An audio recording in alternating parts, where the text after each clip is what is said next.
Porque aí depois eu tenho que postar essa aula aqui. Eu acho que aí as pessoas vão lá e depois assistem as aulas. Quem não conseguir entrar hoje, assiste. Se entrar alguém, eu vou ter que parar a apresentação para a pessoa entrar. Porque como eu estou usando apenas um computador e sem duas telas, aí eu já consigo, né? Então nós já vamos agora dar início à nossa aula aqui. Bom, e aí eu vou agora compartilhar aqui, né, a minha... Sua tela sumiu. Pois é o que eu fui compartilhar que apertei errado. Então eu vou pegar a janela cheia aqui, para ficar mais fácil. E aí qualquer coisa que quiser interromper, pode interromper, que eu volto novamente, tá? Tá Não tem problema, não. Eu já li o módulo 1 e o módulo 2. Ótimo. Então, nós vamos fazer um geralzão aqui do módulo 1 e 2, e depois a gente vai para os outros. Sim. Aí, tá aparecendo aqui? Tá aparecendo. Tá. Ótimo. Gerais. Ótimo. Tá, então a primeira coisa que a gente começa aqui, que eu separei aqui o material, comecei como legislação, alguns aspectos gerais, e a gente começa esse curso falando sobre o conceito e os objetivos da licitação, né? Porque eles são importantes, né? A licitação é importante porque, na verdade, é um procedimento em que a administração ela usa isso para quê? Para que ela possa selecionar a proposta mais vantajosa para o contrato de seu interesse. Né? Porque, afinal de contas, a administração pública ela não produz tudo. Né? Ela não produz, na verdade, ela busca produzir o mínimo possível. Né? Então, ela adquire muita coisa. Né? E aí, na hora que ela vai adquirir ou construir, né, é necessário que ela faça isso tudo dentro da lei. E aí, quando se fala em licitação, o que é? Ele é um procedimento administrativo que é usado pela administração pública para que ele possa selecionar a sua proposta mais vantajosa dentro do contrato que ele interessa. Né? E aí, quando se fala dos objetivos dela, da licitação, o que acontece? Quando ela faz isso, ela está buscando assegurar o quê? Qual é a proposta escolhida, que essa proposta escolhida ela seja a mais vantajosa para a administração pública. E, além disso, de ser mais vantajosa para a administração pública, ao mesmo tempo, ela dá isonomia para todos aqueles que queiram licitar com ela, ou seja, para que possa produzir o quê? Uma competição mais justa. Tá? E, ainda de tudo, que ela se proteja. Proteja de quê? Proteja daquelas práticas de sobrepreço, que é colocar preço lá nas alturas, né? Prática de preços inexequíveis, porque às vezes coloca um preço tão baixo que não dá depois para poder executar, ou até mesmo aqueles problemas que a gente tinha muito em relação à questão de superfaturamento na execução de contratos. Né? E que no tempo passado da nossa história houve várias denúncias em relação às questões de superfaturamento. Então, é uma lei que ela busca assegurar isso. Né? Bom, e além de tudo, existe uma palavra-chave que todo o trabalho de contrato que a gente tem, toda a responsabilidade que a gente tem que estar pensando na questão do desenvolvimento sustentável. Né? E aí a gente tem que estar preocupado com a questão do desenvolvimento sustentável nacional e, além de tudo, com a própria inovação. Né? Porque uma das palavras de ordem que vem com essa lei é a questão da inovação. Bom, e aí quem é que está obrigado a licitar? Tá? Nós temos alguns que não estão obrigados a licitar. Então, quem é que é obrigado a licitar? Primeiro, todos os órgãos da administração pública, né? Da administração pública direta, né? Que está envolvendo aqui a administração pública, as autarquias, as fundações, né, de todos os entes federativos. Nós temos aí os fundos especiais e as demais entidades controladas direta e indiretamente pelo poder público. Nós temos também os órgãos dos poderes legislativos e judiciários, quando eles estiverem fazendo uso de suas funções atípicas de administrar. Bom, o que seria isso? Órgãos de poderes legislativos e judiciário, quando estiverem fazendo uso das funções atípicas de administrar. Porque, na verdade, o poder legislativo é para quê? Para legislar. O poder judiciário é para quê? Para julgar. Não é isso? Só que é o seguinte, o poder administrativo, o poder legislativo, ele exerce um poder administrativo, sim, porque, afinal de contas, ele tem que cuidar com a parte da administração, né, dos seus órgãos. Né? Ele tem que comprar, né? ele tem que controlar, ele tem que organizar, né, que são todas questões de administração, mas administração interna desses órgãos dentro do legislativo. A mesma coisa acontece com o judiciário. Então, na hora que eles estão trabalhando com essas funções que não são típicas dele, por isso que é atípica, né, se eles estão fazendo administração, isso não pertence aos poderes, mas pertence aos órgãos, né? Então, quando eles estão fazendo isso, é necessário que eles façam a licitação. Tá? Agora, as empresas públicas e a de sociedade e economia mista, ela não segue essa lei 14133/2021, porque ela segue uma outra, ela segue a lei 13.303 de 2016. Tá? Então, a empresa pública, a sociedade de economia mista e suas subsidiárias, claro, né, ela segue aqui a lei 13.303 de 2016. Tá? Bom, agora, só que em relação aos crimes, essas empresas também, a empresa pública e a sociedade de economia mista, que também acaba abarcando aí por aquilo que os crimes que são apontados pela lei 14.133 de 2021. Bom, e aí nós temos alguns princípios, né, que a gente traz aí. Olha só o tanto de princípios que nós temos aqui, ó, tá? Os princípios da administração pública, da administração pública, não, desculpa, da licitação, né, nós temos aí. Alguns princípios eles são trazidos lá da administração pública, né, outros já foram inseridos pela própria lei. Então, nós temos aí o princípio da legalidade, né, porque nós já disse que a administração pública só pode fazer aquilo que está previsto na lei, né? Na licitação, o que acontece? Você não pode fazer nada fora do edital. Por quê? Porque o edital é aquele que tem a força da lei. Né? Então, se o edital é a lei, né, então ele não pode sair fora do que está estabelecido no edital. Isso aí não é o princípio da legalidade dentro da lei de licitação. Impessoalidade. A administração ela deve conferir tratamento isonômico a todos os licitantes, ou seja, sem favorecer ninguém. Né? Ou seja, ele tem que dar igualdade e essa igualdade ela tem que ser estendida a todos. Tem o princípio da moralidade, ou seja, todos os atos têm que ser realizados com decoro, né, observância à probidade, tá? Com a boa-fé, com a honestidade. Nós temos o princípio da publicidade, ou seja, para que todos os atos eles possam produzir algum efeito quanto a terceiros, é necessário que seja publicado. Agora, não pode publicar no Jornal Nacional, e não pode publicar em qualquer jornalzinho, não pode publicar em qualquer manchete de revista. Você tem um local adequado em que você tem que publicar, que na verdade é a imprensa oficial. Né? Então, quando é o diário oficial, né? A gente coloca imprensa oficial porque aí a gente já tem mais liberdade, né? Mas no geral é o diário oficial. E aí, o que acontece? Não adianta falar assim, eu publiquei lá no Jornal Nacional. Não, não é, tem que ser na imprensa oficial. Então, a gente sabe onde é que tem que ser publicado. Outra questão, princípio da eficiência. Né? Eficiência é você fazer mais com menos. Tá? É a gente analisar a questão da relação custo-benefício. E outra coisa, em relação ao princípio da eficiência, está muito relacionado com a questão da oferta e com a questão do que a gente tem aí das necessidades, né, que as necessidades são ilimitadas e os recursos são escassos. Tá? Então, como as necessidades são ilimitadas e os recursos são escassos, na verdade eu tenho que pegar esses recursos escassos e tentar atender o máximo de necessidade. Então, isso é que vem ao encontro desse princípio de eficiência, né? Você trabalhar essa relação de custo-benefício de forma que você possa otimizar todos os resultados e que você não prejudique o bem-estar coletivo.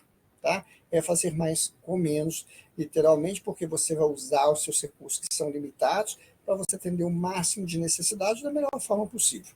Né? Tem a outra questão do interesse público. Né? O interesse público, ou seja, a proposta mais vantajosa ela tem que estar sempre valorizando a questão do interesse público. Tá? Porque a administração pública ela só existe porque existe o interesse público. Senão não fazia sentido você ter administração pública. Né? A questão da probidade administrativa, ele tem que ser honesto com a administração pública, ele tem que respeitar as leis. Né? E tanto com a administração pública quanto com os administrados também. Né? Então, ele tem essa necessidade da probidade administrativa. Em relação à igualdade, né? Nós temos que aí que a comissão que a gente está trabalhando com a licitação, ele tem que tratar todos aqueles participantes ali com igualdade, ou seja, que a gente já vem aí dentro da questão da isonomia, né? E não dá tratamento favorecido a nenhum dos participantes. E aí nós temos também o princípio do planejamento, né, em que todos os atos da administração elas devem ser devidamente planejadas. Né? No passado a gente tinha, o pessoal abria compras, né, necessidades sem fazer muito planejamento, e aí a gente via que trazia problemas violentos em relação a isso. Então é necessário que, antes de você fazer a licitação, é necessário que você planeje. É necessário que você motive, você coloque um motivo de fazer essa licitação, né, e não fazer licitação pela licitação. É necessário que a licitação ela seja motivada, né? Ou seja, o que é motivada? Justificada. E uma outra questão é que haja transparência, ou seja, todas as informações elas têm que ser transparentes, né? Porque elas têm que ser públicas. Claro que existe aí alguns casos, algumas exceções, né? Como a questão da hipótese do orçamento sigiloso. Mas, no geral, as informações elas têm que ser, você tem que ter transparência, né? A não ser que também que você que a transparência possa vir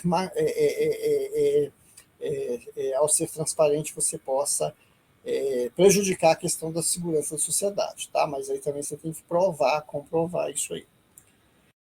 Bom, nós temos aí o princípio da eficácia. Toda vez que a gente fala em relação à eficácia, a eficácia está relacionado com efeitos perante terceiros. Tudo que é eficácia nessas leis, a palavra-chave quer dizer efeitos jurídicos perante terceiros. Né? E aí, quando você publica na imprensa oficial, né, aí você já, a partir do momento que você publica na imprensa oficial, aí sim você atinge a eficácia, tá? Salvo as exceções de sigilo. Nós temos aí segregação de função. O que seria segregação de função? Dividir essas funções, não ficar deixando uma mesma pessoa, tá, ela participar de várias funções, né? Então, a mesma pessoa que faz uma função, ela vai fiscalizar a função que ela faz. Isso não faz sentido, né? É necessário que você tenha agentes diferentes desempenhando funções diferentes, até mesmo para poder evitar qualquer tipo de possibilidade de fraude, né? E para que realmente você possa vir a ter transparência, até mesmo para que você possa vir a ter segurança jurídica, né? Então, nós temos que esse princípio da segregação de funções aí. A questão da motivação, o princípio da motivação, ou seja, todos os atos praticados eles têm que ser motivados, né? Eles têm que ser fundamentados, né? Você, na hora que você fazer isso, tem que estar fundamentado, você tem que escrever isso aí. Outro princípio, vinculação ao edital, já que o edital é a lei, né? Então não é permitido descumprir as normas previstas no edital. E se descumpre as normas previstas no edital, a gente tem uma série de consequências em função disso, né? Julgamento objetivo, ou seja, não dá para você ficar criando critérios subjetivos de julgamento. Na verdade, os critérios trazidos pelo edital, eles têm que ter critérios objetivos, né? Então, no edital você tem que apresentar esses critérios, né? Porque na hora que todo mundo tem que entender de fato o que é que foi julgado, como você deu aquelas notas, como é que foi feito aqueles pesos, tudo isso aí você tem que criar critérios objetivos aí. A questão da segurança jurídica, né, garantir de que todos os procedimentos serão realizados em sintonia com o ordenamento jurídico, né, e isso tem que estar dentro das regras do edital. Se você não cumpre o edital, você está provocando a insegurança jurídica, então por isso tem que estar preso o edital. O princípio da razoabilidade, a atuação da administração pública deve ser realizada sem excessos, né, para que não seja configurado aí um formalismo exagerado, ou seja, tudo isso aí tem que estar dentro do princípio da razoabilidade. Princípio da competitividade. Quando você chama alguém para poder licitar, você está dando oportunidade para que essas pessoas possam competir. E ao competir, o poder público ele encontrará sempre uma proposta melhor que vai atender os seus interesses por meio de um processo de competitividade. Proporcionalidade. A comissão de licitação, em caso de aplicação de sanção, ela deve utilizar o bom senso, né, e usar a proporcionalidade. Celeridade. É outro processo também. Celeridade da licitação deve garantir que as decisões sejam tomadas dentro de determinados prazos razoáveis. Não dá para você abrir uma licitação e ficar aí toda a vida, né? Porque, na verdade, você tem que ter um prazo para cumprir. Senão você acaba perdendo, né? Em função da celeridade. Economicidade. A licitação ela deve reduzir os custos dentro do possível. Né? Isso aqui nós já vimos muito o princípio da economicidade também. Ele basicamente ele mostra essa questão aí também como é que fala? Do custo-benefício, né? E aí a gente tem que sempre reduzir esses custos dentro do possível, sem prejudicar o interesse público, tá? Porque o interesse coletivo, o interesse público em primeiro lugar. Mas a gente sempre tem que estar também trabalhando de uma forma mais econômica possível. Então, por exemplo, no princípio da economicidade, como atingir um princípio de economicidade? Vamos supor uma rua, tá? Uma rua ela precisa de fazer calçamento, ela precisa de tratar esgoto, ela precisa de trabalhar também com aquelas redes pluviais. Tá? Então, o que acontece? Aí, quando você vai para a administração pública, aí a administração pública vai lá e passa um asfalto. Bom, ele passou um asfalto. Precisava do asfalto? Precisava. Só que, ao passar o asfalto, ele esqueceu que tem que fazer esgoto. Aí ele faz uma outra licitação ou contrata uma outra empresa para poder passar o esgoto. O que a outra empresa vai fazer? Vai lá quebrar o asfalto todo que foi feito, vai abrir aquilo tudo e vai colocar o esgoto. Tá. Aí o que acontece? Com o tempo, a pessoa vai precisar de água. Aí você vai quebrar aquilo tudo de novo, você colocar água. Aí depois você passa o asfalto de novo. Aí depois você vai, quebra aquilo tudo de novo para você passar a rede pluvial. Né? Então, o que acontece? Você está atingindo o seu princípio da economicidade? Não, não está atingindo o seu princípio da economicidade, porque toda hora você está gastando. Né? Você tem que gastar tudo de novo, pessoal. Abrir os buracos, colocar o negócio, tampar, voltar o asfalto de novo. E aquela confusão toda. Além de você trazer um transtorno para a vida de quem mora nessa rua, enorme. Tá? E aí o que acontece? Quer trabalhar com o princípio da economicidade nesse caso? Tudo bem. Então a rua, nós temos problema. Quais são os problemas que essa rua tem? Nós temos problema de esgoto, nós temos problema de água, nós temos problema de asfalto, nós temos problema. Tá, então vamos fazer um projeto. Tá? Vamos trabalhar com um projeto, mesmo que eu tenha que fazer licitações diferentes, mas eu tenho que trabalhar um projeto. Né? Começar a ver, olha, vamos fazer um planejamento, como é que vai funcionar isso aqui, como é que essas ações vão acontecer, de forma que eu faça todo o trabalho de uma vez só. Tá? Aí sim eu consigo atingir um princípio da economicidade sem prejudicar o interesse coletivo, muito pelo contrário, até melhorando o interesse coletivo, que eu estou colocando aquilo tudo, trazendo o menor transtorno para essas pessoas. Né? Então é assim que eu trabalho com o princípio da economicidade nesse caso. Tá? Desenvolvimento sustentável é outra questão. Quando a gente está trabalhando com desenvolvimento sustentável, nós estamos colocando na mesma balança quem? Os aspectos ambientais, os aspectos sociais, os aspectos econômicos.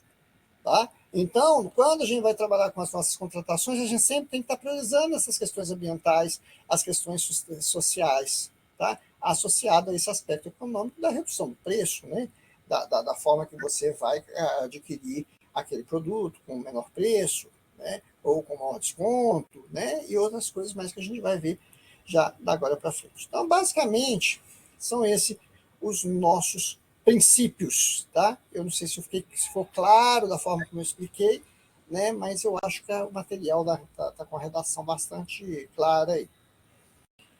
Bom, depois o outro ponto que a gente tem aqui desse material são aqueles. Professor, Oi. posso falar uma falinha? Pode. O que exemplifica assim, muito bem a exposição do senhor, na minha concepção, é vamos dizer, a olhos claros, é que não tem muito tempo atrás que para se fazer um loteamento, alguém arrumava um terreno, ia lá, metia as ruas de terra no negócio e começava a vender os lotes. Uhum. E aí vendia tudo rapidinho, tudo barato, e era daquele jeito assim que a toque de caixa. E o que acontece hoje? Que eu escuto muita reclamar. Ah, porque a prefeitura está pedindo isso? Ah, porque a prefeitura está assim? Ah, porque a prefeitura está assim? Mas por quê?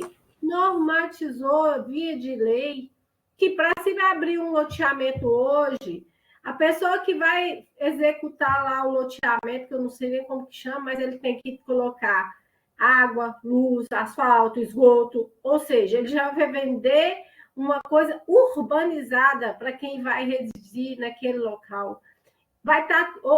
Quem vai gastar, vai, mas vai gastar tudo de uma vez. Não vai ficar aquele negócio que fulano mudou, construiu uma casa e vai pedir a água e aí vira aquela burocracia. Então, a nível da gente reconhecer que para esse custo para o município que está executando, ele vai ficar menor. É a olhos que vai ficar melhor. A Prefeitura de Belo Horizonte ela criou regras em relação à construção aos prédios. Necessário, porque senão a cidade ia virar um arranha-céu. Então, assim, a gente tem que olhar toda a regra. Claro que tem as suas exceções, mas a gente vê que, no contexto geral, ela tenta Viabilizar. isso para todo mundo, para ficar bom para todos. Uhum. Não é que eu estou sendo penalizada por uma lei que está me dificultando alguma coisa. Não, ela não está dificultando, porque o que acontece? No final, vai ser cobrado de quem essas obras? Um particular abre um loteamento de qualquer jeito, sai vendendo os lotes, não se preocupa com esgoto, não se preocupa com energia elétrica, não se preocupa com calçamento, não se preocupa com nada, tá? As pessoas vão lá construir. E aí depois, quem é que vai ser cobrado esses benefícios? Do poder público. Aí ela vai ter que... Ela traz um problema muito grande, então, o que ela tem que fazer? Ela tem que colocar umas leis para que isso possa vir a ocorrer, de forma que ela não venha a ser incomodada depois, né, por uma coisa que ela não deu causa. Sim.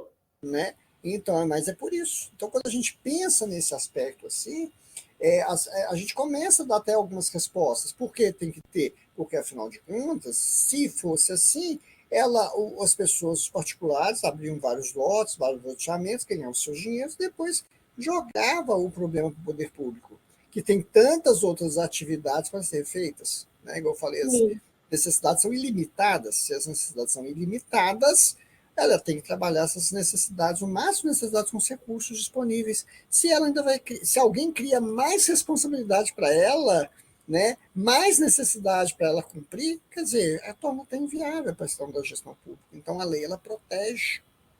Sim. Né? Então, assim, isso que eu vejo que veio para melhorar, no sentido seguinte, que as despesas elas são muitas, elas existem, cada dia mais em determinados segmentos, tipo medicação, atendimento social dos municípios, cada dia tem mais gente com doenças, e aí demanda mais essa área.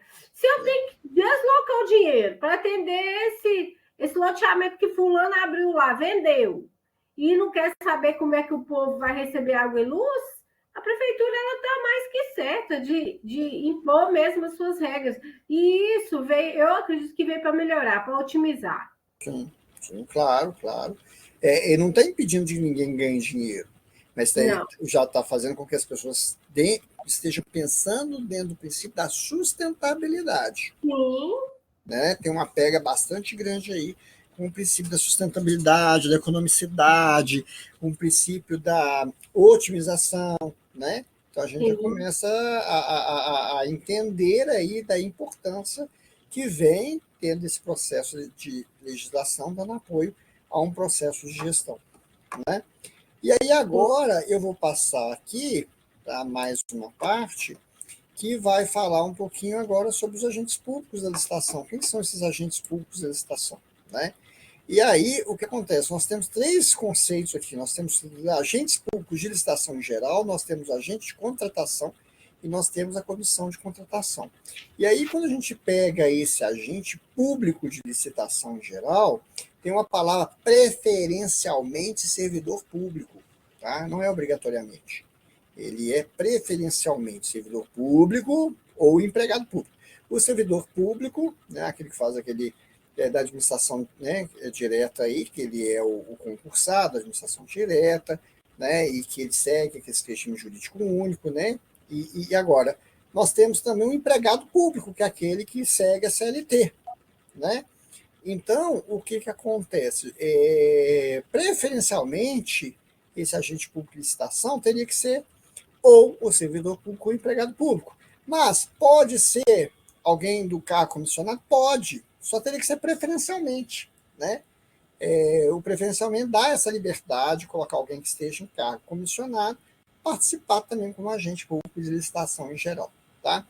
Outra questão que tem que ter quando eu trabalho com esse agente público de licitação, ele tem que ter qualificação, tá? E como é que eu posso provar a minha qualificação? Eu tenho aqui algumas formas de provar a licitação. Ou eu passei num concurso público para trabalhar exatamente com licitação, né? Então, quer dizer, se eu passei num concurso para aquilo ali, eu tenho qualificação para aquilo ali. Ou eu tenho uma formação compatível com as atividades que eu estou desempenhando, né? Então, por exemplo, eu tenho formação em direito, eu tenho formação em administração, eu tenho formação em contabilidade. Quer dizer, são pessoas que têm uma formação que está compatível com o processo de licitação, né? Ou então, né, ter participado de cursos específicos para formação de membros de licitação, né? Então a gente vê aí que a pessoa, só que quando se fala em formação, tem que ser nas escolas de governo, tá? Para poder comprovar que a gente tem essas qualificações aqui, tá? E outra questão para ser agente público de licitação, não ter aquele grau de parentesco aí com algumas pessoas, né? Então isso é importante. A lei traz quais são as pessoas que a gente não tem que ter grau de parentesco, né? Então, o que acontece? Então, para poder ser um agente público, eu tenho que ser preferencialmente servidor público ou empregado público, também, claro que pode ser o comissionado, ter essas qualificações aí, ou é porque eu fiz o concurso, ou é porque eu tenho uma formação que me permite isso, ou então eu consigo mostrar que eu estudei isso, estou sendo atestado pela escola de governo, e não tem nenhum tipo de parentesco com aqueles que são beneficiados com o processo de licitação em geral. Então, esse aí que eu chamo de agente público de licitação. O agente de contratação é aquela pessoa que vai conduzir a licitação, né? Que vai trabalhar com a parte da condução da licitação, né? Nesse caso, ele tem que ser obrigatoriamente servidor efetivo ou empregado público, tá? Não pode fazer parte pessoas do quadro comissionado para ser agente de contratação, não, né? E esse agente público ele é designado pela autoridade competente para que ele possa tomar essas decisões, né, e acompanhar esse trâmite da licitação aí, né? Quando a gente está na modalidade pregão, esse agente de contratação é aquele que a gente chama de pregoeiro, né? E esse agente de contratação ele é auxiliado por uma equipe de apoio, tá? E cada membro da equipe, incluindo esse agente de licitação, eles vão responder individualmente por atos que eles praticaram, tá? A não ser que eles foram induzidos ao erro pela atuação da equipe. Mas se eles foram induzidos ao erro pela atuação da equipe, eles vão ter que comprovar isso, né? Então, é isso aí que a gente vê a questão do agente de contratação. E nós temos também um outro elemento, que é a comissão de contratação. Essa comissão de contratação ela pode existir ou pode não existir. Por quê? Porque isso é uma faculdade da administração pública, ou seja, a administração pública ela tem o poder de dizer se ela vai ter ou não essa comissão de contratação, tá? Agora, essa comissão de contratação ela pode atuar na contratação dos chamados bens ou serviços especiais, né? Esses bens e serviços especiais são aqueles que você não consegue, que você não poderia contratar por meio do pregão, que a gente vai olhar mais na frente aí, né? E essa comissão ela possui no mínimo 3 membros, né, observando os mesmos requisitos para os agentes de licitação, ou seja, preferencialmente servidores efetivos ou empregados públicos do quadro permanente, né? Em relação à responsabilidade, os membros da comissão, eles respondem solidariamente. O que é responder solidariamente? Qualquer um deles pode responder, tá? Dando o poder de regresso a todos os outros. Quando a gente fala sobre o agente de contratação e essa equipe de apoio, eles respondem individualmente pelos atos que praticar. Aqui, pela comissão de contratação, eles respondem solidariamente pelas suas decisões, tá? a não ser que haja alguma divergência de tomada de decisão aí, mas isso aí tem que ser muito bem fundamentado e registrado em ata. Então, se você não concorda com a decisão, ou se você não está de acordo com aquilo que está vindo, você está fazendo parte de uma comissão, a primeira coisa que você tem que fazer é pedir para constar em ata, porque se aquilo der pau, você se protege em relação àquela decisão. Tá? Então, é isso aí que a gente, quando a gente está participando dessa comissão de contratação, a gente tem que ficar muito prestando atenção na ata, principalmente quando há divergência em relação a decisões ou procedimentos. Bom, quando eu trabalho com essas etapas da licitação, nós temos essas etapas aí. Tá? Então, a primeira etapa é preparatória. Preparatória é igual planejamento. Né? Nós vamos preparar, nós vamos planejar tudo direitinho. Depois a gente vai dizer o que a gente está querendo, o que a gente vai licitar, né? Quando vai ser, tudo direitinho. Aí a gente vai montar o edital. Vai montar o edital, a gente vai fazer a divulgação do edital. O edital ele fica em um determinado período, depois o que acontece? Tem as datas em que nós vamos aceitar as propostas, então que ocorre a apresentação das propostas, depois nós temos a parte de julgamento, e nós temos depois da parte de julgamento, nós temos a habilitação, depois nós temos os recursos para depois homologar. Tudo bem. Na legislação antiga, primeiro a gente fazia a habilitação para depois fazer o julgamento. Tá? Então, quando você fazia uma licitação, todo mundo tinha que entregar os documentos. Depois você pegava os documentos de quem foi habilitado para depois você julgar. Então, ela tinha um processo mais de morosidade em relação a isso aqui. Aí, quando mudou agora, fez o julgamento, ou seja, só vai apresentar o documento quem é que ganhou. É muito mais fácil você habilitar quem ganhou, ver se ele tem os documentos. Se ele não tem documento, você chama o segundo lugar, terceiro lugar e tudo mais.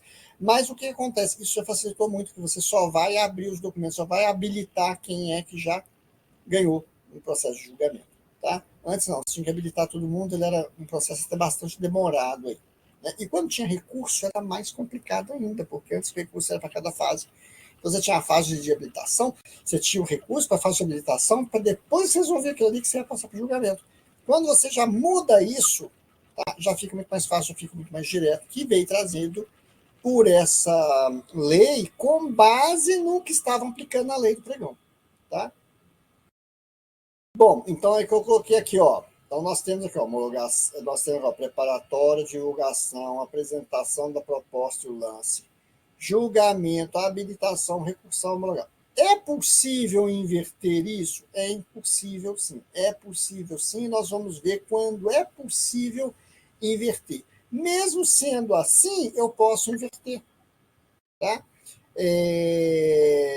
Porque aí nós vamos trabalhar, na hora que eu entrar na próxima parte aqui, eu vou explicar quando é que a gente pode inverter esse processo de habilitação para ficar mais claro aqui para vocês. Tá? Então, na hora que tem aqui a fase preparatória de planejamento, aqui você tem, deixa eu só, alguém tem pedindo para entrar.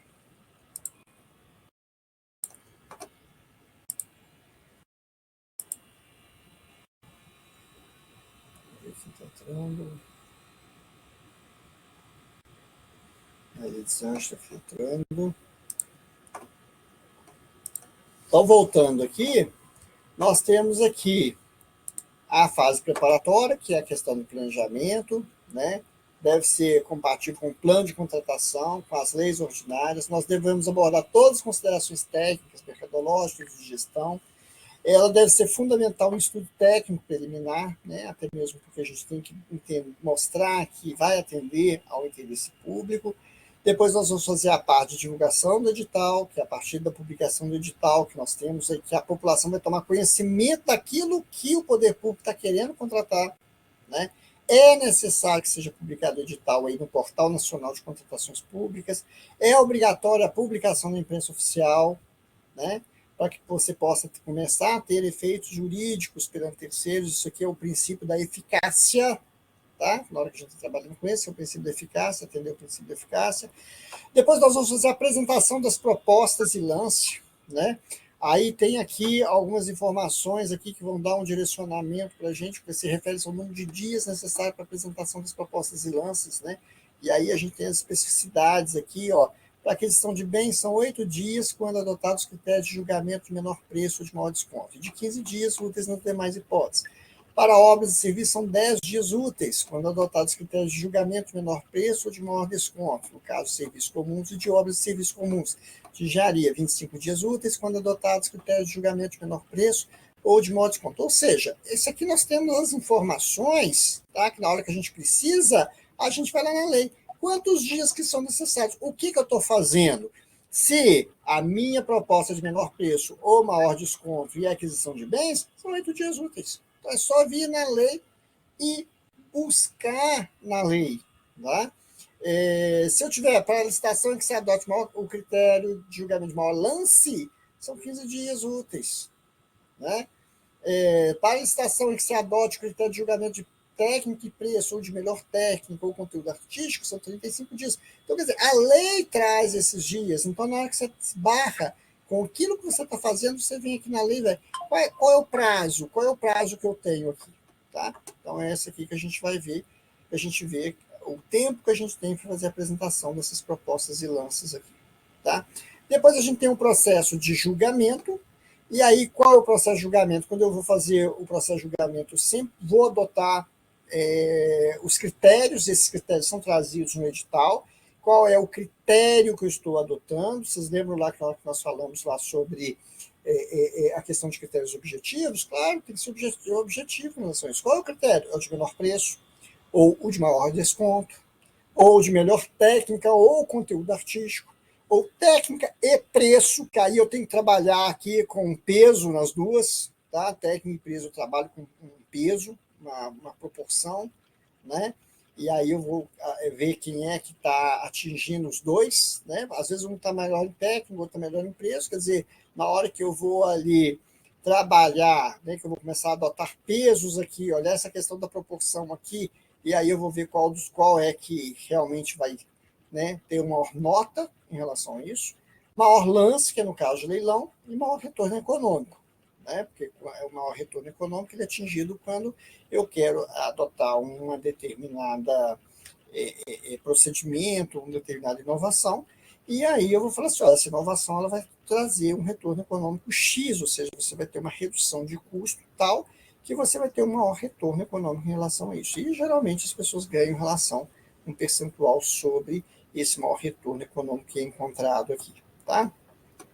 Nós temos a habilitação depois, que é a fase da verificar o conjunto de informações dos documentos que são necessários, para ver se a pessoa que ganhou ele tem uma capacidade, né, ou seja, se ele tem capacidade de licitar. Né? E aí, quando a gente está falando de capacidade de licitar, nós estamos envolvendo capacidade jurídica, capacidade técnica, capacidade fiscal, capacidade social e trabalhista, econômica e financeira. Então, quer dizer, a empresa que está trabalhando com isso, ela tem que estar muito bem, né? Para que ela possa participar do processo de licitação. E aí, depois nós temos o encerramento da licitação, nós temos a fase de recurso. Né? E na fase de recurso, aí, depois que vence essa fase de recurso, a gente vai homologar. Tá? Então, nós temos a fase recursal e depois nós vamos homologar isso aqui. Então, na hora que você encerra a fase de julgamento e habilitação, aí a fase de recurso, quando você acaba com a fase de recurso, né? E aí essa autoridade superior ela pode adotar uma das seguintes medidas antes de homologar ainda. Tá? Ela pode determinar que haja um retorno aos autos para saneamento de irregularidades. Quando existe alguma irregularidade que é possível que seja sanada, ele volta para ser sanada. Tá? Ou ela pode, ou a administração pública pode dizer assim, olha, fez o processo de licitação, mas infelizmente eu não preciso mais disso, eu não preciso mais. Então eu não vou mais pegar, né, porque ela não tem obrigação. Então o que acontece? Nesse caso, ele pode revogar a licitação, tá? Por motivo de conveniência e oportunidade da administração pública. Tá? Não, eu não me interessa mais, então eu vou revogar essa licitação. Ou anulação da licitação. Tá? Agora, a anulação só ocorre quando for ilegal e quando ocorrer alguma ilegalidade, essa ilegalidade não consiga ser sanável. Aí a administração pública tem que proceder à anulação. Tá? E aí a administração pública ela pode ela mesma encontrar de ofício dizer de ofício, identificar que existe uma irregularidade insanável, sim, ela pode de ofício. Ou então alguém denuncia, né, que seria provocado por terceiros. Tá? Ou então, se ela não houve um retorno dos autos, ela não tem interesse, tá, de revogar, não existe nada de errado com a licitação, aí sim ela vai adjudicar o objeto e vai homologar a licitação. Tá? Aí sim ocorre o processo de homologação da licitação. Tá? Professor, oi. Pode citar um exemplo? Sim. Pode? Pode? Sim, eu trabalho no Senai e lá a gente faz processo de licitação para compras e aquisição de bens, serviços e tudo que precisar lá dentro. E aí, nós tivemos um caso lá recentemente que foi para suprimentos, que até 3 mil a gente contrata pela unidade. Acima desse valor, vai para o setor de suprimentos. A gente faz o orçamento, faz a solicitação de compras e aí sobe para o analista realizar a compra do que necessita. No caso que nós tivemos lá, era a manutenção de uma máquina de grande porte com inclusão do material. E aí foi para o processo, foi para o portal de compras da FIENG, teve todo um processo de prazo para tramitar, e aí chegou no fornecedor. O fornecedor recebeu o pedido de compras, recebeu o que ele tinha que ser feito, estava tudo discriminado, porque tinha um termo de referência com o processo a ser executado e o fornecimento dessas peças. Ele chega na unidade para executar o trabalho e falou assim: cadê as peças que eu vou realizar o serviço? Eu falou assim: não, no edital está falando que é o serviço e peça. Aí, ou seja, não foi executado, voltou para o pessoal de suprimentos, dos analistas de suprimentos, para tentar negociar com esse fornecedor dessa proposta esse quesito aí das peças que ele estava considerando que não estaria incluso no processo. Então, assim, entramos num processo de retroação, que já é um processo que demanda tempo. Todo processo licitatório, ele demanda tempo. Você não faz de hoje para uma semana. Ele tem todo um passo a passo que ele demora. E aí, com isso, retardamos mais o processo devido não estar claro para o fornecedor que as peças estavam inclusas no pacote de serviço de manutenção. Para citar um processo. Pois é. E você vê que é bem comum isso, né? E nessa hora você vê o tanto de trabalho que dá. Sim. É exatamente isso aí que a gente tem enfrentado aí, né? Agora, claro que quando você tem uma equipe boa, você consegue fazer os contornos desse de forma mais fácil. O problema é quando você não tem uma equipe boa, quando vive mudando essas equipes. Aí já começa a ficar mais complicado. Bom, e aí nós vamos mostrar a questão da disputa. Tá? Nós temos aqui as disputas, que são as disputas abertas e as disputas fechadas. Isso pode ocorrer de forma isolada ou em conjunto. Então, quando eu falo em disputa aberta, tá, eles podem, os licitantes eles vão apresentar lances públicos e sucessivos, tá, que podem ser crescentes ou decrescentes. Né?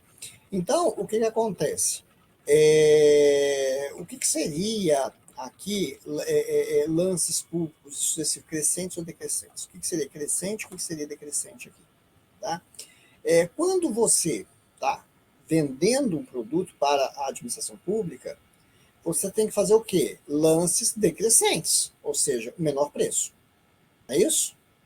Aqui é menor preço, tá? É menor preço.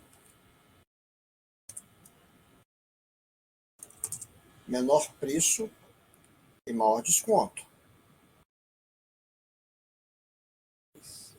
Lances crescentes. Aqui, crescente é maior preço.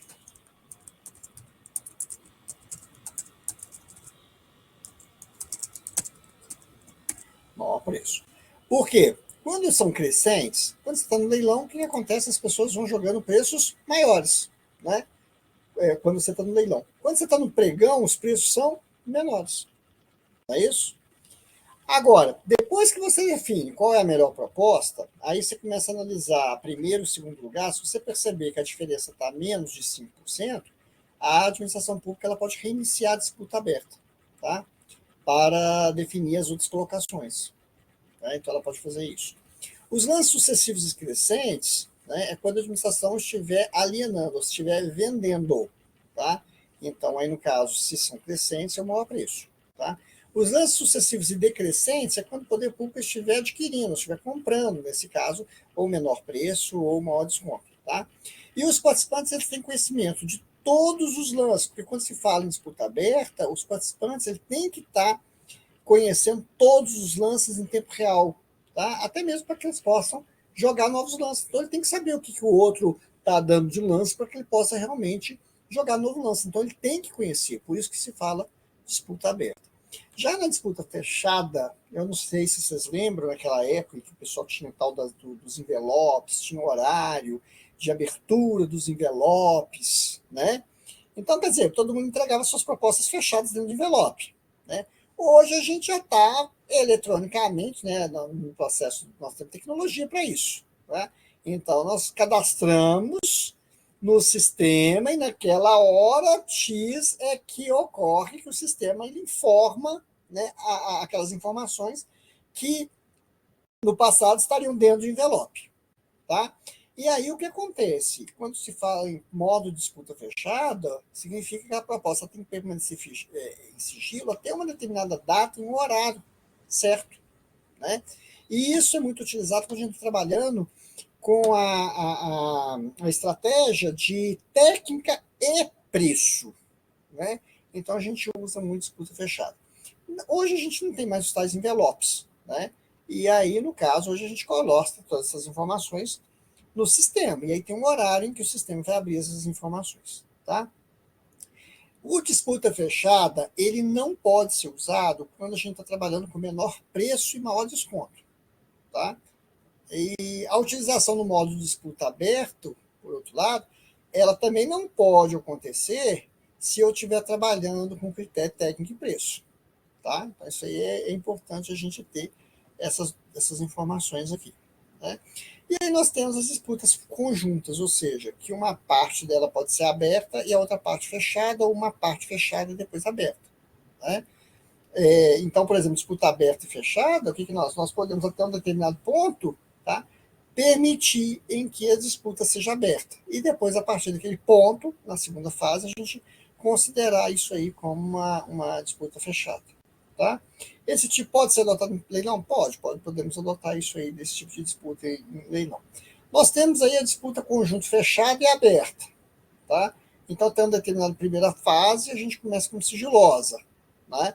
E aí, depois que a gente abre, né, que ela já se torna pública, né, dentro de determinado horário e tal, né, e que a gente consegue saber as informações, a gente pode passar para uma outra fase aqui, uma fase aberta. Tá? Geralmente, esse tipo de disputa conjunto fechado e aberta é muito usado aí no caso de pregão presencial e aos leilões do Programa Nacional de Desestatização que foi utilizado aí na década de 90 aí, tá? Outra questão aqui que a gente tem aqui, né, a questão dos regimes, tá? Essa questão dos regimes e algumas características que nós temos pelos regimes aqui, nós temos aqui a empreitada por preço global, nós temos empreitada por preço unitário, nós temos empreitada integral e nós temos contratação por tarefa, tá? Que é outra questão também que é importante a gente conhecer esses regimes aqui, tá? Se ela é empreitada por preço global, se é por preço unitário, se é por empreitada integral ou se é por tarefa, tá? Então, parece assim que aí fica assim, isso aqui é meio complicado, mas é bem tranquilo a gente entender isso, tá? E por que é importante a gente entender isso, tá? O preço global, né? Então, por exemplo, eu quero contratar uma obra, né, ou um serviço, eu quero fazer aquilo ali, ponto, já sei o que eu quero, qual é a obra que eu quero, né? Eu quero contratar uma prestação de serviço de limpeza, tá?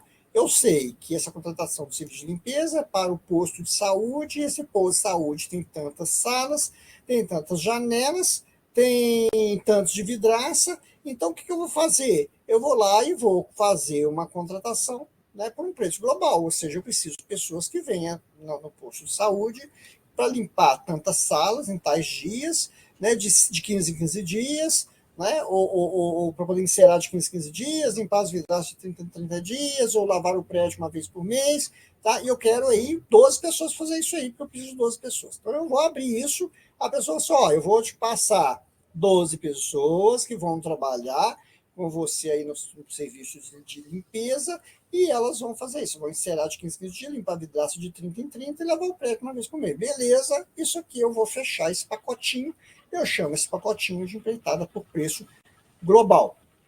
Tá? O que acontece? Eu sei qual é a quantidade que eu preciso.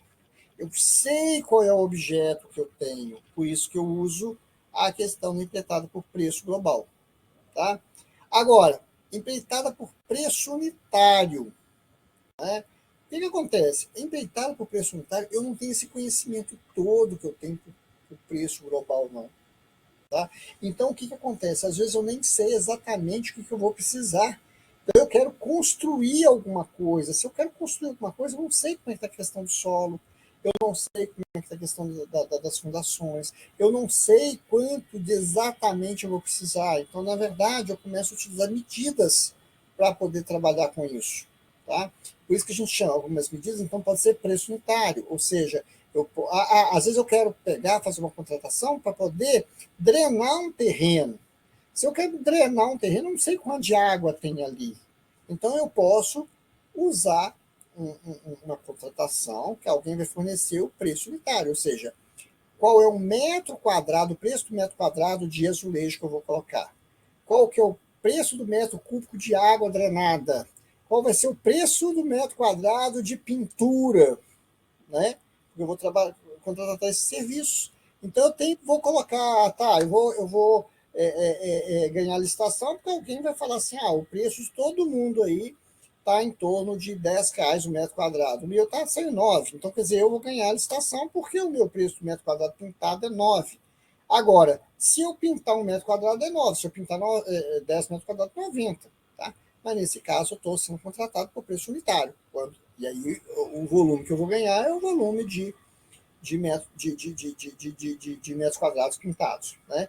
Quando eu vou trabalhar com essas propostas aí em termos de drenar, quer dizer, quantos metros cúbicos de água que eu vou drenar? Então, quando a pessoa ganha, o fulano está cobrando X por metro cúbico. Né? Não sei quem está cobrando X por metro quadrado de azulejo colocado. Tá? Então, você está tendo um trabalho, uma empreitada por preço unitário. Nós temos aí também o que a gente chama de empreitada integral. Tá? É também uma variação da empreitada por preço global aqui. Tá? É basicamente quase a mesma coisa. Tá? Eu trabalho com empreitada integral. Né?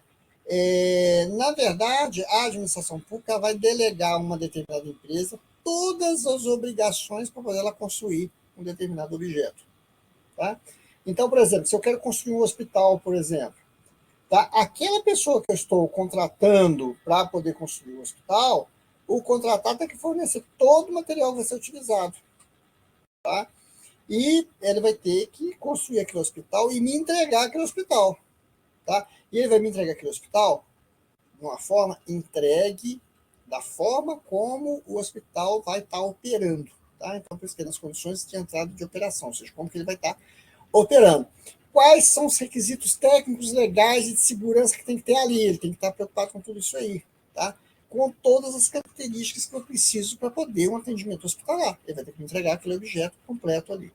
Né? A outra, contratação por tarefa. Né? Contratação por tarefa é uma contratação bem pequenos trabalhos aí do dia a dia que aparece que a gente tem que fazer uma contratação. Tá? Então, às vezes, assim, o estofado está com problema, eu quero recuperar o estofado. Né? eu quero fazer bordados nos uniformes dos servidores, etc, etc. Então, quer dizer, na verdade, eu estou fazendo uma contratação por tarefa, uma coisa bem menor, tá? É um regime de contratação de mão de obra para pequenos trabalhos por preço certo, tá? Essa pessoa que eu estou contratando, ela pode fornecer o material ou não, mas isso tem que estar muito bem claro, correto? Tá? Então, como na verdade, esse tipo de serviço aqui são pequenos custos, então não é necessidade de licitar nem assinar um contrato formal, tá? Geralmente você tem aí uma questão de tarifeiro, você acaba emitindo um determinado pedido, um determinado recibo para você pagar esse tipo de contratação por tarefa aí, né? Então são coisas bem menores aí. Bom, e aí a gente entra na nossa parte, que é uma parte interessante, que difere um pouquinho aí da outra lei, né? Quer dizer, difere um pouquinho, né? Que é que se fala em modalidade de licitação, tá? Quando eu falo em modalidade de licitação, aí nós temos aqui a concorrência, o pregão, o leilão, concurso, diálogo competitivo, tá? Na verdade, na lei antiga não tinha um pregão, não. Um pregão era uma lei à parte, né? E aí, essa lei 14133, ela incorpora o pregão, né? Porque o pregão deu tão certo que ele acabou incorporando o pregão. E ele acabou também instituindo o que a gente chama de diálogo competitivo, que a gente vai falar um pouquinho daqui a pouco sobre o diálogo competitivo, tá? E duas modalidades de licitação que existiam que já não existe mais, que é a questão de carta convite, né? E tomada de preço, que também já não existe mais, até mesmo porque elas eram vinculadas a valores. E agora a gente não está mais relacionado a valores, tá? E a gente pode ver que o pregão, né? O pregão ele é empregado para quê? Ele vai ser obrigatório para você adquirir bens e serviços comuns, cujo critério seja o de menor preço ou de maior desconto, tá? Então, o pregão sempre vai ser obrigatório. Toda vez que você estiver trabalhando com critério de julgamento, menor preço e maior desconto, tá? E são bens, são serviços comuns, nós temos um pregão, tá? Não vai aplicar isso em serviços técnicos especializados de natureza intelectual e nem de obras e serviços de engenharia. Ponto. Essa aí é a modalidade do pregão. Depois nós temos a concorrência. A concorrência já não é mais valor igual era no passado, tá? A concorrência é a modalidade para você contratar bens e serviços especiais e de obras e serviços comuns e especiais de engenharia, cujo critério de julgamento poderá ser menor preço, melhor técnico, conteúdo artístico, técnico de preço, maior retorno econômico ou maior desconto. Você pode ver que tem mais técnicas para trabalhar com concorrência. Nós temos o concurso. O concurso ele só é empregado para quê? Para você escolher os trabalhos técnicos, científicos ou artísticos, cujo critério de julgamento será o de melhor técnica ou conteúdo artístico e para concessão de prêmios ou remuneração ao vencedor. Tá? E o leilão, para que ele usa? Ele é usado para você alienar bens móveis e imóveis, né? Ou aqueles que são inservíveis ou aqueles que foram apreendidos. Tá? E você vai, como que funciona? Quem der maior lance é que leva esses objetos, né? ou os bens. E nós temos o novo, aí é o tal do diálogo competitivo. Quando se fala de diálogo competitivo, nós temos duas palavras, o diálogo e a competição. Né? Então, ele vai ser usado para você contratar obras e serviços e compras em que a administração pública realiza diálogos com licitantes previamente, ou seja, você tem um grupo em que você vai realizar o diálogo com esse grupo anterior, para você realmente saber aquilo que você vai realmente fazer, né? Então, eu não sei o que eu vou fazer para poder fazer as pessoas passar de um lado para o outro de um rio. Né? Aí eu vou chamar para um diálogo competitivo. Primeiro eu faço o diálogo, cada um vai me dar uma alternativa. Ou eu vou fazer uma ponte, ou eu vou passar com a barca, né? Ou vou fazer um contorno numa estrada. Né? Então, quer dizer, cada um vai trabalhar nessa fase do diálogo. Ganhando o diálogo, a alternativa da ponte ganhou, vamos supor, a alternativa da ponte ganhou. Agora, se foi a pessoa A que deu a ideia da ponte, isso não dá a ela o direito de fazer a ponte, correto? A ideia dela ganhou, beleza, ganhou aquela ali. Agora vai fazer a fase da competição, ou seja, quem é que vai construir a ponte, seja uma outra fase, tá? E aí não necessariamente uma coisa está ligada à outra, não, tá? Então tem a fase de diálogo, depois você tem a fase de competição. Tá? Então, por isso que é usado para contratação de obras, serviços e compras, em que a administração pública realiza diálogos com os licitantes previamente selecionados, mediante alguns critérios objetivos, que são importantes, com o intuito de desenvolver uma ou mais alternativas que são capazes de atender às suas necessidades. Tá? Devendo os licitantes apresentar depois uma proposta final após o encerramento do diálogo, ou seja, depois que ocorreu o diálogo, aí sim eles vão concorrer para poder ver que vem construir essa ponte com menor preço, com menor desconto, e aí a gente já sabe que nós vamos utilizar as técnicas aqui para poder fazer a construção. Tá? Então, por isso são duas palavras, e nós temos dois momentos, tá? Que é o macete que a gente tem aí. Bom, e aí, aqui se chama modalidades. Oi. Posso só interromper um pouquinho? Sim, sim, sim. Essa modalidade do leilão, ela é utilizada mais para, tipo, carros apreendidos do município, aí a prefeitura faz o leilão. É nesse sentido? É medicamento... Também. Mas, assim, mais para desfazer de alguma coisa. Para adquirir... Para adquirir vender. Não, o leilão é só para vender. Só para vender. Alienar é vender. Sim. Tá? Então, desfazer, alienar é desfazer, vender de escola e carteira, esses trem tudo velho. Isso. Às vezes eu tenho um prédio, esse prédio já não serve mais, vou levar a leilão. Vou pegar móveis e vou colocar leilão. Esses imóveis não servem mais, vou levar a leilão, né? Ou, porque já não me serve mais, ou então coisas que são apreendidas. Coisas que são apreendidas também você vai levar a leilão. E aí, a administração pública, qual a ideia dela? Ela arrecadar mais, entendeu? Então, por isso que os preços são crescentes no leilão. Tá? Legal. E aí, nós temos aí os critérios de julgamento. Quais são os critérios de julgamento? Tá? Nós temos aí esses critérios. Primeiro, qual é o menor preço, qual é o maior desconto, o melhor técnico, conteúdo artístico, técnico e preço, que é uma coisa só, tá? Maior lance e maior retorno econômico. Quando eu falo menor preço, é aquilo que tem o menor preço. Ponto. Menor preço, quem vier com menor preço, ele vende, ele ganha a licitação, tá? Então, o vencedor é aquele que vai oferecer a proposta que tem menor preço financeiro. Ponto. Tá? Isso é muito empregado onde? Em concorrência e pregão. Tá? Principalmente em pregão. Se você for olhar a maior parte das licitações, elas estão em pregão. Né? A gente faz muito pregão. Tá? Depois vem maior desconto. Maior desconto é bem parecido com o menor preço. Tá? Só que ao invés de você colocar menor preço, é aquele que vai te dar um maior desconto. Ou seja, no edital já tem um preço, que é dado no edital, e aí você vai, em cima desse preço, qual é o desconto que você pode dar à administração pública em relação àquele preço ali. Tá? Então, o vencedor é aquele que consegue dar um maior desconto em cima do valor global fixado no edital. Então, no edital traz um preço. E aí, quem conseguir dar um maior desconto, ou seja, reduzir esse preço, é aquele que leva a licitação. Também muito empregado em concorrência e muito empregado em pregão. Tá? Depois nós temos aí a outra técnica, melhor técnica ou conteúdo artístico. Melhor técnica ou conteúdo artístico. Tá? O que acontece? Quem é que ganha? Quem ganha isso é quem conseguir fazer. Tá? Quem conseguir a melhor proposta técnica, ou a melhor proposta científica, ou a melhor proposta artística, tá? E quem é que vai definir? Geralmente, quando eu trabalho com melhor técnico, conteúdo artístico, eu defino preço ou remuneração, tá? E aí, ou seja, um prêmio, tá? Eu defino aí a remuneração de valor ou um prêmio, tá?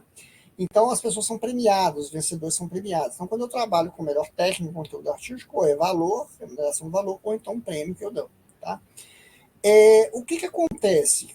Quando é que eu emprego isso? Ele pode ser usado em pregão, ele pode ser usado em concorrência, e ele pode ser usado em concurso, tá? E ele pode ser usado também em diálogo competitivo. Depois nós temos uma outra modalidade que chama técnica e preço. É uma coisa só, técnica e preço. Tá? A técnica tem uns pontos, o preço tem outros pontos. Tá? Então, eu tenho uma ponderação aí entre essas duas técnicas. A técnica tem um determinado peso, o preço tem um determinado peso. Ou seja, que a gente chama de ponderação. E aí o vencedor é aquele que alcança a maior pontuação entre técnica e preço. Às vezes tem alguém que tem a maior técnica, mas está um preço horrível. Depois tem um bom preço, tem uma técnica horrível. Tem aquele que tem nem o melhor preço, nem a melhor técnica, mas na hora que você vai fazer a ponderação, ela acaba ganhando isso aí, porque ela tem maior compensação entre técnica e preço. Tá? Bom, então o vencedor é aquele que alcança a maior pontuação a partir da ponderação entre técnica e o preço da proposta, segundo critérios objetivos previstos no edital. Tá? Também muito empregado em pregão, em concorrência e concurso. Maior lance. Tá? Maior lance, o vencedor é aquele que oferece o maior lance, que aí já é a situação específica do leilão. Nós temos aí o maior retorno econômico. Né? O maior retorno econômico, o vencedor é aquele que apresenta maior economia para a administração pública. Tá? Imagina se a gente coloca assim, vamos pegar todos os prédios da administração pública e começar a colocar energia solar, né, nesses prédios e tal. Então vamos pegar lá.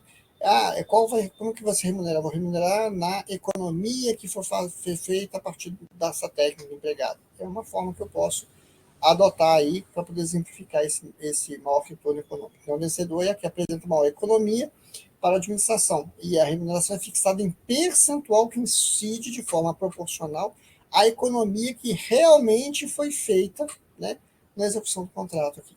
Tá?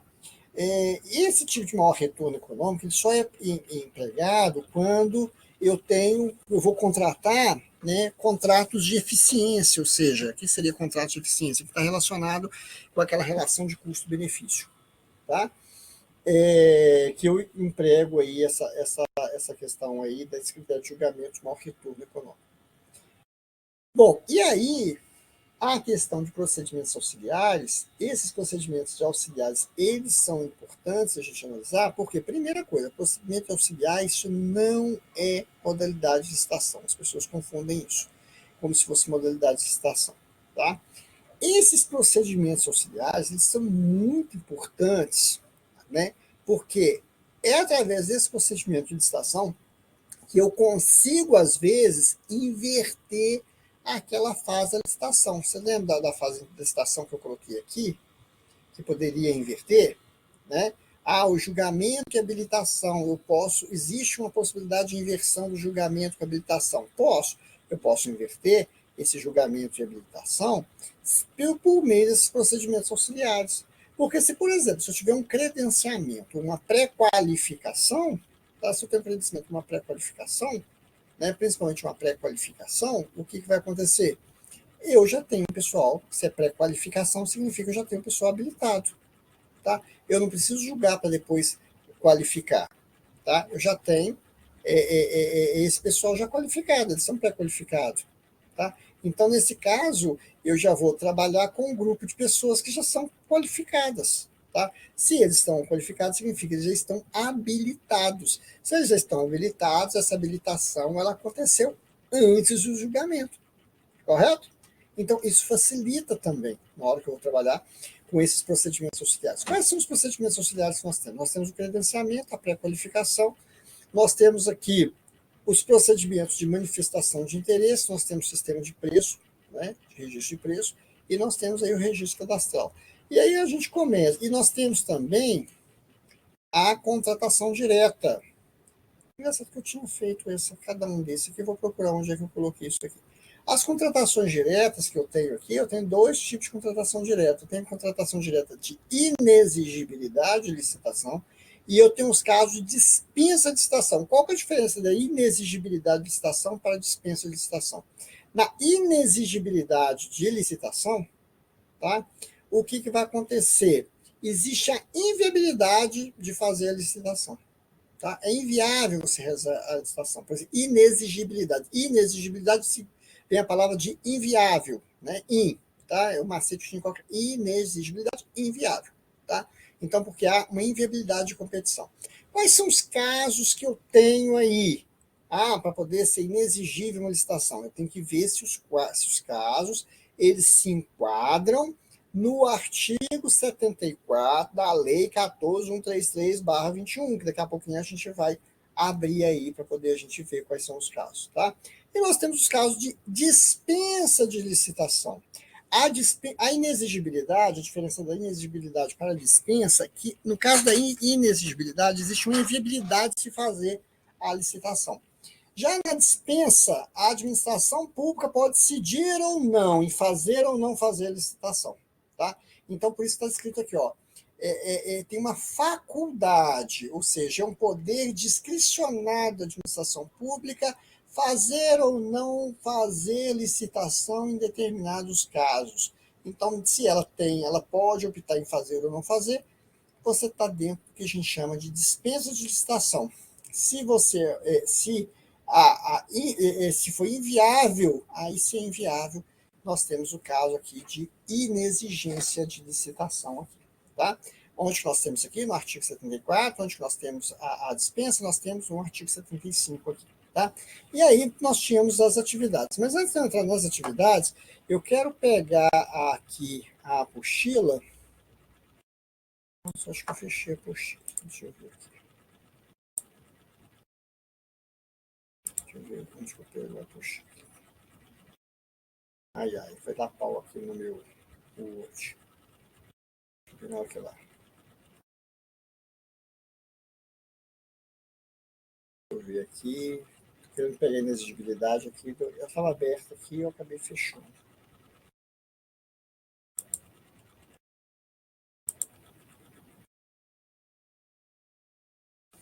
De novo.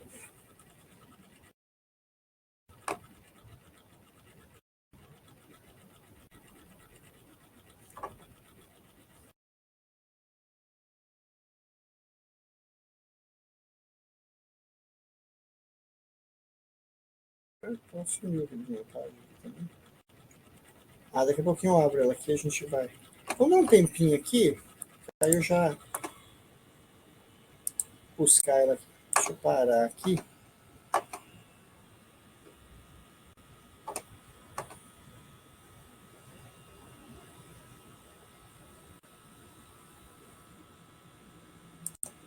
Parar o compartilhamento só para buscar aqui com mais facilidade aqui, senão já começa.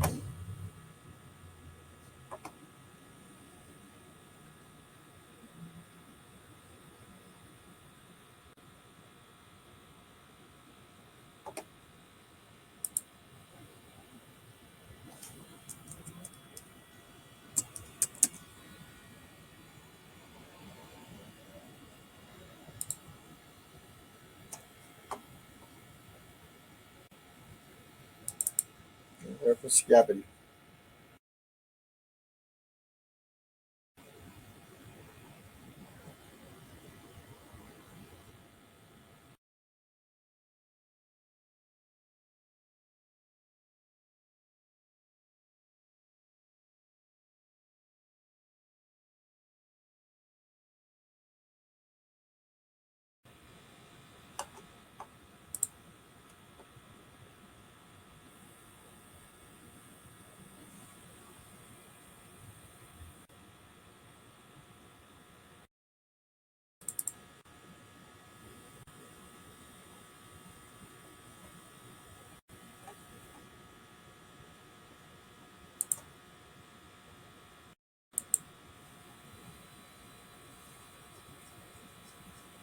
Vou aproveitar com essa lei aqui, a gente já passa uns auxiliares aqui.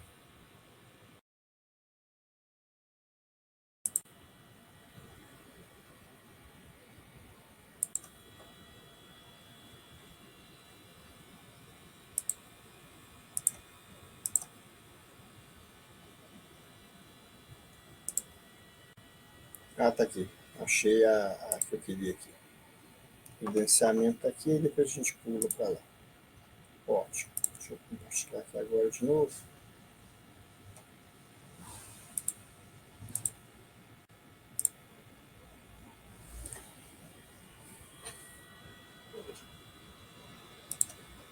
Já tá compartilhando de novo aí, Cleia?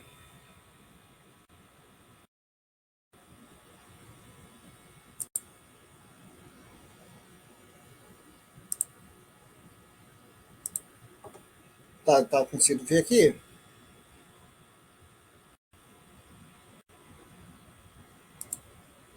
Cleia, seu microfone tá fechado. Olha se você está conseguindo ver aqui, ó, credenciamento em cima. Estou, professor. Está aparecendo. Ótimo. É porque eu coloquei isso aqui no capítulo 2 e eu estava usando material que eu já tinha feito anterior. Bom, a parte do credenciamento aqui, tá, que nós vimos aqui, né, os procedimentos auxiliares, credenciamento, pré-qualificação, procedimento de manifestação de interesse, sistema de registro de preço e registro cadastral. E aí, nós temos o primeiro dele aqui, que é o tal do credenciamento, tá? Quando eu falo credenciamento aí, nós temos aí, na verdade, um chamamento público, tá? Em que a administração pública vai convocar todas aquelas pessoas que estão querendo prestar determinado serviço à administração pública a fazer um credenciamento, tá? Então, para que alguém possa credenciar, ela tem que ter um requisito mínimo, tá? Para poder executar os objetos. E aí, o que nós temos aí? Por exemplo, algumas prefeituras, as prefeituras geralmente elas têm alguns laboratórios em que as pessoas podem fazer determinados tipos de exames laboratoriais. Né? Quer dizer, algumas prefeituras, nem todas têm isso. Não. Então, o que acontece? Ela vai ver com aquelas empresas de exames laboratoriais quem é que está afim de contratar com a administração pública. Para isso, ela vai exigir que as pessoas tenham determinados requisitos e apresenta aquilo ali. Então, os laboratórios XYZ, eles conseguem fazer os exames pela prefeitura. Beleza? Então, todas aquelas pessoas que forem fazer exame pela prefeitura, elas vão procurar o X ou o YZ. Tá? Quem vai ganhar mais? Quem vai ganhar mais? Quem prestar melhor o serviço, quem tratar melhor as pessoas, né? E aí você tem um processo aí de competição. Às vezes, contratação de oficinas mecânicas também para poder fornecer serviço de manutenção de veículos. Também é uma outra forma que pode ser feita por meio de credenciamento. Uma outra forma que pode ser feita por meio de credenciamento é quando você contrata algumas agências bancárias para você receber o IPTU. Você pode ver que em determinados municípios que você consegue pagar o IPTU na Caixa Econômica Federal. Tem outros municípios que você não consegue pagar o IPTU na Caixa Econômica Federal. Por quê? Porque em alguns municípios a Caixa ela é credenciada, outros municípios a Caixa não é credenciada. Tá? Então é um processo de credenciamento. Tem uma outra questão também muito séria em relação ao credenciamento, que é em relação às passagens aéreas. Né? Passagem aérea é uma coisa que varia muito, né? Cada hora você tem um preço, aquela confusão toda. Então não tem nem jeito de você fazer uma estação, né, antes, essa coisa toda. Então você faz credenciamento. E aí você vai procurando essas empresas credenciadas, tá? Para que você possa adquirir essas passagens aéreas quando for necessário. Aí. Então a gente faz um processo de credenciamento. Tá? Nós temos o processo de pré-qualificação. A pré-qualificação ela tem um poder, tá, de inverter a fase do julgamento com a habilitação. Tá? Por quê? Porque quando pré-qualificação, o que acontece? Você vai, abre um edital, as empresas são convocadas, né, a apresentar aí as condições para contratar com a administração pública. Né? Então, na hora que elas vão lá e colocam que elas têm aquelas condições, na verdade, elas estão sendo habilitadas. Se elas são aprovadas, significa que elas são habilitadas. Então, automaticamente, você tem esse processo inverso aí de habilitação aí. Tá? E aí, o que acontece? Esse edital fica aberto, né? E aí as pessoas vão se inscrevendo ali, e aí elas vão ser aprovadas ou não, e a partir do momento que ela é aprovada através daqueles documentos, elas são habilitadas. Tá? Então, é um procedimento auxiliar que vai eliminar aquela habilitação que ocorre após a fase do julgamento. Né? Então, isso você ganha celeridade em relação a isso. Tá? Outra coisa, você pode realizar uma licitação, tá? Só com aquelas pessoas que já são pré-qualificadas. Tá? Então pode ocorrer isso também. Isso aí vai dar uma maior celeridade no seu processo licitatório aí. Bom, depois nós temos aí um procedimento de manutenção de interesse. O que é esse procedimento de manutenção de interesse? Tá? É muito o que a gente chama de projetos de parceria público-privado. Tá? O que seria esse projeto de parceria público-privado? Na verdade, a administração pública vai buscar os parceiros, né, dentro do universo aí da iniciativa privada. Tá? E aí, qual é a finalidade desse procedimento de manutenção de interesse? Na verdade, ele quer viabilizar a realização de alguns estudos de viabilidade, né, ou investigações, ou levantamento de dados e informações, né, e técnicas relativas a determinados projetos que podem ser realizados entre a parceria público-privado. Tá? E aí, o que é isso? O que acontece? Aquelas pessoas que estão interessadas, elas vão apresentar suas propostas e informações, né? Até mesmo elas podem apresentar o projeto a ser desenvolvido. Tá? E após a administração divulgar, né, esse procedimento de manutenção de interesse, que é o PMI, os interessados eles vão apresentar suas propostas. Agora, o que acontece? O fato deles apresentarem a proposta, né, e o fato da administração pública divulgar o PMI, isso não vai obrigar a administração pública de forma alguma a fazer o processo licitatório, tá? E nem executar o projeto. Agora, caso ela venha fazer a licitação, tá? A empresa selecionada pelo procedimento de manutenção de interesse, ela vai ser ressarcida pelos custos que ela incorreu na hora que ela elaborou o estudo. Então, se ela faz um estudo de viabilidade, entrega para a administração pública, na hora que ela faz o PMI e tal, e aí tudo bem, a administração pública ela divulgou isso, beleza, tranquilo. A administração pública não é obrigada a fazer licitação, não. Agora, se ela vier a fazer licitação, aquela caso ali daquele estudo que o cara fez, aquele estudo que apresentou aqueles dados, ele vai ser ressarcido em função dos custos. Tá? Bom, tem aí o famoso sistema de registro de preços aí, tá? Que o pessoal usa muito a questão de registro de preços. Acho que vocês usam muito também, não usam? Usa. A gente tem determinados, tipo, material de limpeza, que todas as unidades compram, né? Então tem uma agenda de compras que ela é executada durante são 4 meses do ano, de 3 meses. Existe essa programação da agenda de compras, onde a gente utiliza o registro de preço. Sim. Já está fechado com os fornecedores, negociado, a gente só faz a solicitação de compras diante da demanda da unidade, mas o preço já está pré-estabelecido lá. Uhum. Uhum. E aí o pessoal usa muito esse sistema de preço aqui, né? E aí o que acontece? Geralmente você tem um conjunto de procedimentos aí para realização, ou seja, ou pelo meio de contratação direta, né, quando não precisa de licitação, ou por meio de pregão ou concorrência. E aí existe um registro formal de todos esses preços, né, que são relativos a essa prestação de serviços, né, e a obras e aquisições de locação de bens aí para contratação futura. E ele é adotado quando? É adotado quando houver necessidade de uma contratação frequente, né, quando é conveniente essas entregas parceladas, né, e para atender a mais de um órgão, ou entidade ou programa de governo, né. Bom, e também quando aqueles casos que não é possível também você definir previamente quando o quantitativo que vai ser demandado pela administração pública também permite que se coloque no sistema de registro de preços, né? E realizado para a contratação de bens e serviços padronizados, que é outra característica que a gente tem do sistema de registro de preços, como você falou aí de material de limpeza, né? Que qual a característica do material de limpeza? Produtos padronizados, com frequência, né? E isso evita que você fique fazendo licitação para poder comprar esse mesmo tipo de objeto sempre, que sempre está sendo demandado, não por um único órgão, como vários órgãos. Então, você acaba usando o sistema de registro de preço. Exatamente isso. E nós temos aí a questão do registro cadastral, que está muito famoso aí, a questão do registro cadastral. Tá? O que acontece? Toda vez que você vai fazer alguma licitação ou que tem um contrato proveniente de licitação, existem os registros, né? Você tem um banco de dados aqui, né? E um banco de documentação de habilitação, né, sobre os licitantes, tá? E que ele deve estar aberto aí a todos os interessados, né? E aí é possível você fazer a realização de licitação restrita a fornecedores que já estão cadastrados, tá? E aí você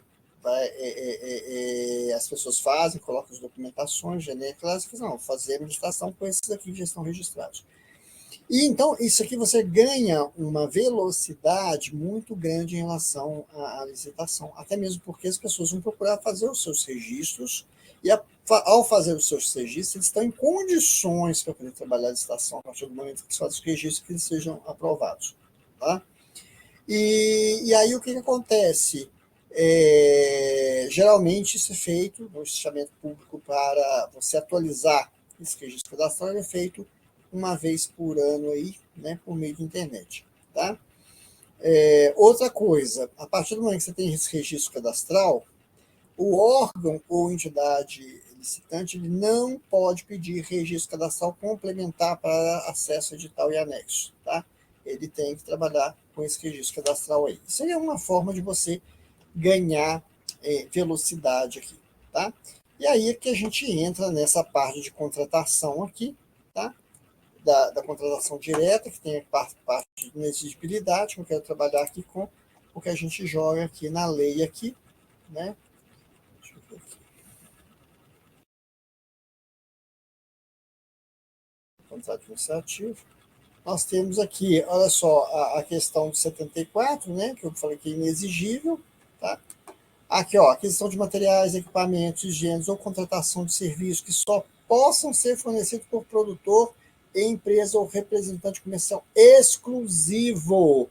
Ou seja, que existe uma exclusividade de fornecimento. Se tem uma exclusividade de fornecimento, não tem por que você fazer uma licitação em relação a isso. Tá? É inviável, tá? Você fazer uma licitação para isso. Então, o que acontece nesse caso você tem um caso de inexigibilidade de licitação. Né? Contratação de profissional do setor artístico.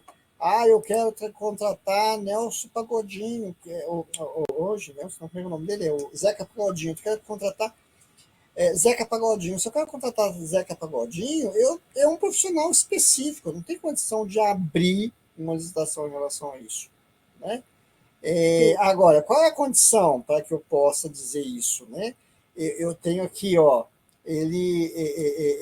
o meio do empresário exclusivo, desde que é consagrado pela crítica especializada ou pela opinião pública. Ele carrega todas essas características. Eu quero contratá-lo. Se eu quero contratar, eu não tenho como fazer licitação. Eu vou ter que entrar na questão da inexigibilidade aqui. Tá? No caso do curso específico também, não tem como. Sim, se você quer determinado curso, você quer aquele curso. Não tem como ter disputa nesse caso. Exatamente. Que são serviços especializados, técnicos especializados, né, de natureza predominante intelectual, com profissionais de empresas de notória especialização. Né? Nós temos aqui, ó, estudos técnicos de planejamento, projetos básicos, nós temos que pareceres, perícia e avaliação em geral, assessorias. Então, quer dizer, nós temos todos esse tipo de serviços aqui, tá? Em que você ocorre é inexigível a licitação. Tá? Outra questão aqui que a gente tem aqui também, objetos que devem ou possam ser contratados por meio de credenciamento. Tá? Aí, no caso aqui, a gente não tem por que fazer licitação se você pode ser contratado por meio de credenciamento. Né? A aquisição ou locação de imóveis cujas características de instalação e de localização sejam necessárias. Então, quer dizer, se eu quero aquela casa que está naquele local que vai atender perfeitamente a minha necessidade de saúde, né, para poder montar um posto de saúde, por exemplo, não tem por que eu abrir uma licitação para as pessoas que estão me oferecendo casas em diversos pontos da cidade. Tá? Então, são casos aí que realmente ocorre, é inviável você fazer a licitação. Então, Agora, dispensa a licitação. A administração pública ela pode decidir se ela faz ou não. Tá? Então, por exemplo, valores inferiores a R$100 mil no caso de obras, serviços de engenharia ou de serviço de manutenção de veículos automotores. Tá? Ela pode fazer? Pode. Ela pode usar a dispensa de licitação? Pode. Então, se ela pode fazer ou usar, aí nós temos uma dispensa de licitação. Tá? Para contratação de valores que envolvam valores inferiores a 50 mil no caso de outro serviço de compra. Ou seja, se for valores inferiores a 50 mil, eu posso dispensar a licitação? Posso. Mas eu posso fazer? Posso. Né? Então, tem uma faculdade aqui em todos esses aqui. Tá? Então, nós temos todos eles aqui. Né? Então, é só vir aqui e ver se tem condição. Tá?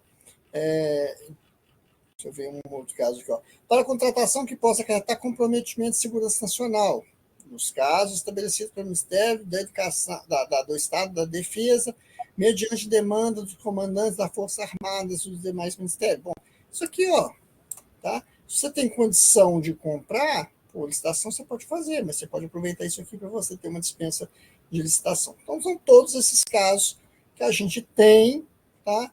E que pode ocorrer a dispensa de licitação aqui. Tá? E aí a gente sugeriu aqui que a gente lesse aqui as páginas 74 e 75, né? E essa parte também na lei aqui 14.133, os artigos 74 e 75, na lei 14.133 de 2021, antes de realizar as tarefas aqui. Tá? Então, esse geralzão que nós tivemos aqui, né, em relação a essa parte, essas duas primeiras partes aqui do trabalho, né? E aí a gente pode passar para uma outra fase, que é a fase de contratos administrativos aqui.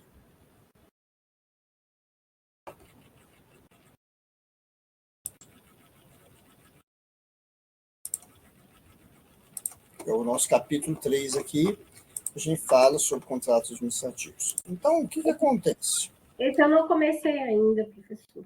Mas é bom que a gente já fala, na hora que você começar, você já vai ler, você já vai... Ou você prefere que eu fale isso aqui na segunda-feira? Aí eu prefiro na próxima aula, porque aí eu tenho tempo, amanhã e domingo eu estou em casa, aí dá tempo de eu ler, porque assim, o material do senhor, eu gostei muito.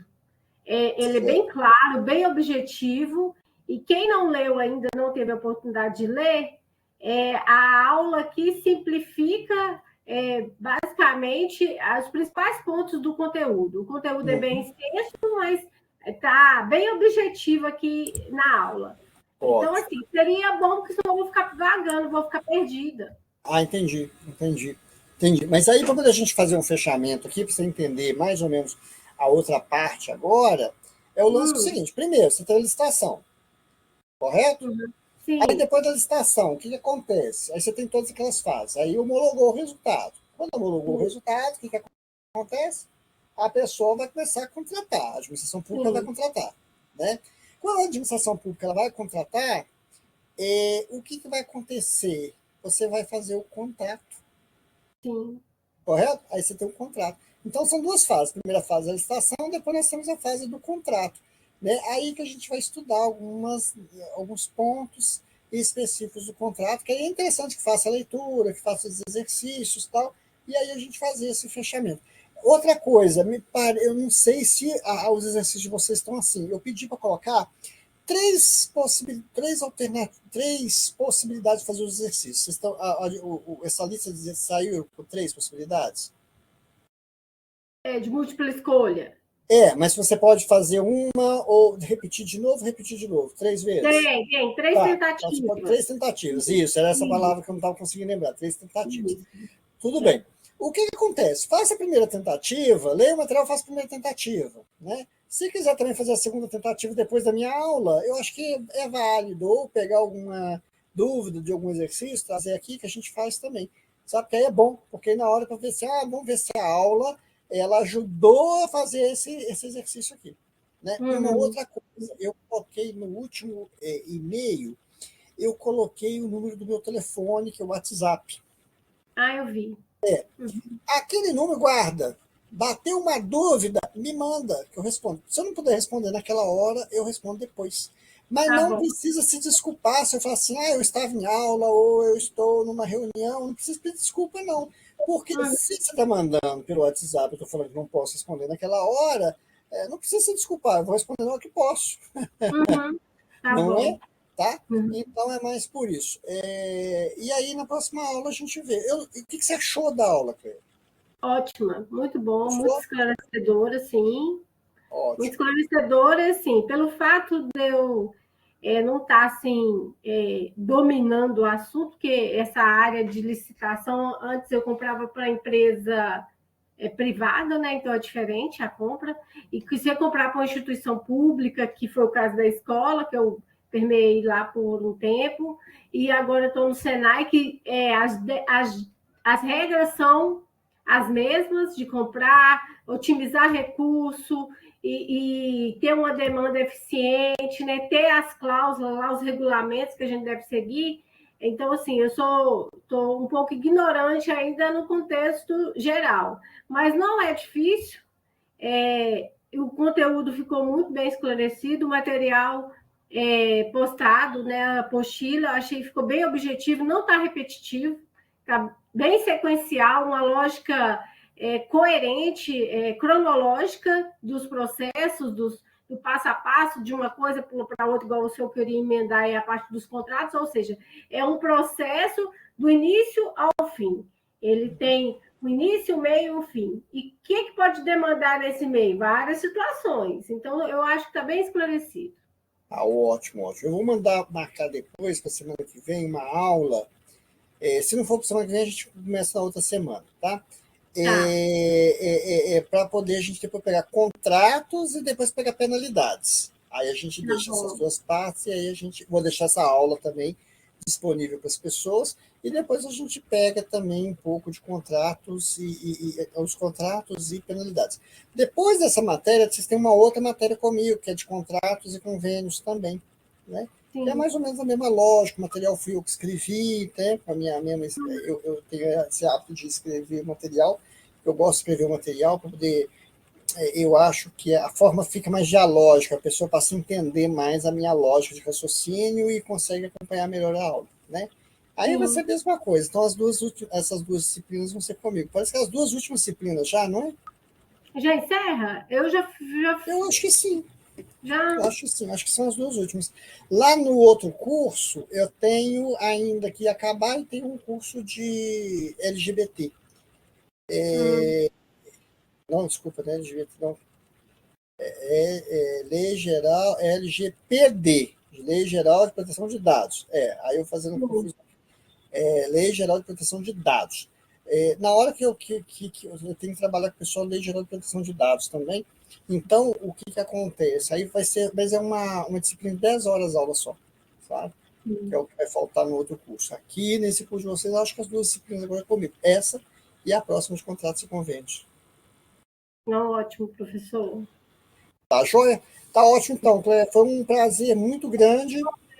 Eu agradeço a disposição, a disponibilidade de estar nos proporcionando esse momento, né, que eu acho muito importante, até mesmo porque se a gente tem dúvida, é a oportunidade que a gente tem que estar tirando. É Embora, verdade. embora eu sou atrevida, eu mando mensagem, se eu não entendo, eu estou lá cutucando a lei, mas eu gosto de participar. Tá joia. Tá ótimo, então, Cléia. Um abração para Boa você, então. semana. Boa noite, então. Valeu. Tchau, tchau. Tchau.